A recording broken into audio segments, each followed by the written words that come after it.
this program about termites and the buildings of the future. I'm Mr. Tennisballhead. So, meet a termite. To most people who know him, he's a nasty pest. A disgusting little monster who eats our crops and our houses. But he and the rest of his termite relatives have one up on you human beings. There are far more termites in the world than there are people. In fact, for every human on the planet, there is half a ton of termites.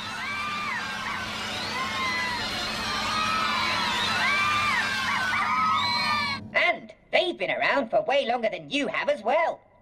In your present shape, humans have existed for about 1 billion years. Termites in their present shape have been around for about 150 million years. They may be small, but termites have a big secret, which may change the way we live forever. They've been building their own homes for much longer than we have, and they're much better at it.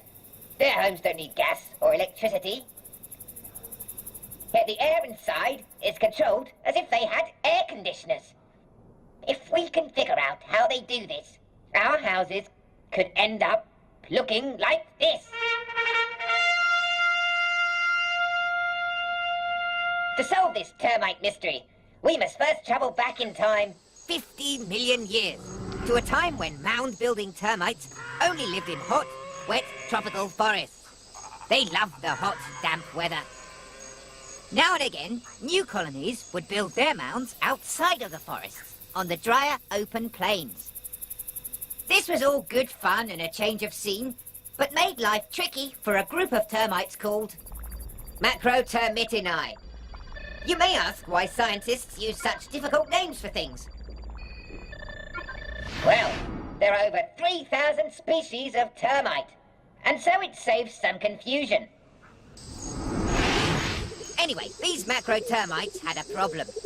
A termite's favourite food is wood. Most termites can eat any old wood. But the macros were different. Their stomachs couldn't digest it properly. Now this bit is tricky to follow, so listen carefully.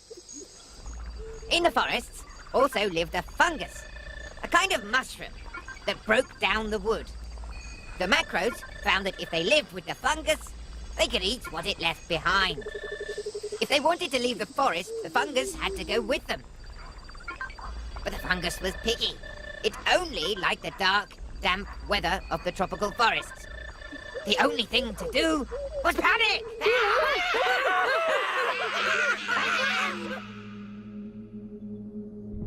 The termites who panicked died out, but a few tried something very clever.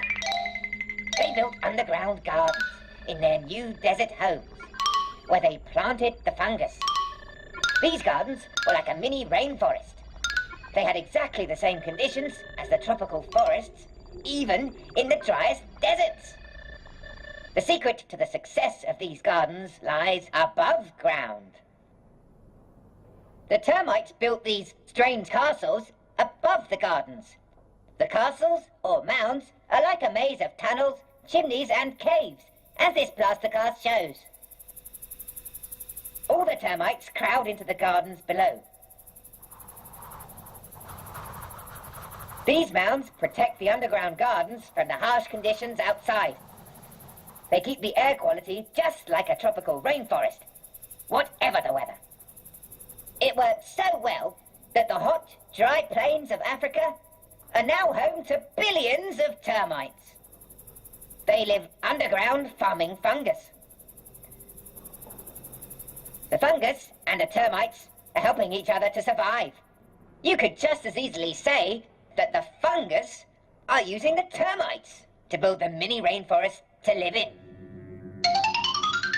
Today, engineers, scientists and architects are studying the termite mounds to try and learn how they do the amazing things they do. Termites build like they're using Lego, adding pieces together to construct something. Instead of Lego, termites stick little chewed up bits of soil and sand together.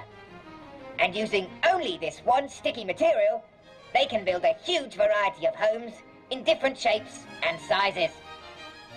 These drawings show a few of the different types of termite mounds.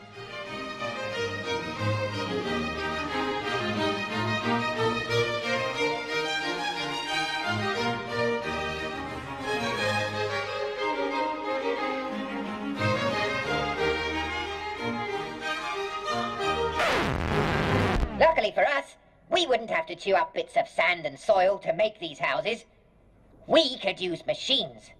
Giant 3D printers. We've all seen how a printer can quickly print complicated shapes on a flat surface.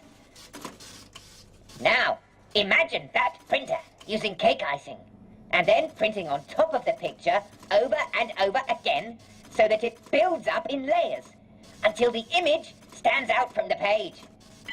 Printers printing buildings might sound like science fiction, but we already have 3D printers making all kinds of things, like car parts and models of new inventions.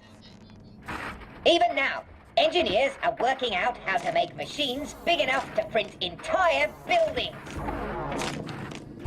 Take a look at the buildings we have around us today. They come in brick, metal, plastic, even glass. But they all have one thing in common. They are made of more than one type of material. This makes it tricky to build. And when they eventually get knocked down, they leave such a mess of different mixed up stuff that none of it will be able to be used again. What a waste! What's amazing about the termite castles is that they are built from only one material, used in many different ways. Using giant 3D printers, we could print buildings using one material, printing not just walls, but the shapes inside the walls. Passages for pipes and hollows for wires, all at the same time. And because the building is made from just one thing, when it is time to knock it down, it can be ground back into a powder and used to print a new building, just like Lego. Fantastic!